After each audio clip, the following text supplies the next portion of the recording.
Think about how big this space is and how it was really only designed to be occupied for about 3 months a year.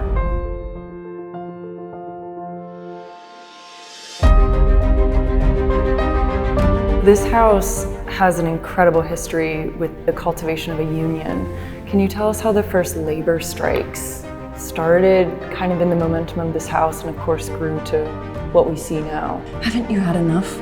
Our destiny is in our hands.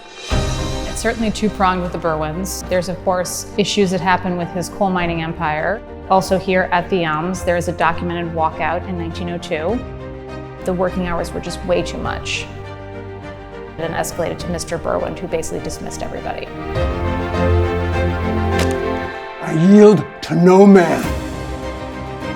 The Gilded Age is so fascinating because it dives into the way in which we have our lives structured now. The 5-day work week, 40 hours a week, that all originates through legislation passed during this period.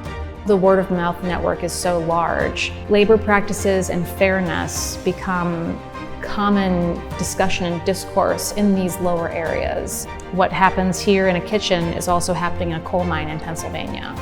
What was the significance of a staff in a house like this? Oh, a house like this wouldn't exist without the staff. But then they unify. I'm not afraid of work, but this is just too much. What does that do for the dynamics of a house from that point on when you have a unified staff versus a unified family? Like members of a household staff, Berwin is just as much a human as they are as well. And he actually comes from a family of immigrants. So he has humble beginnings and has built quite literally an empire.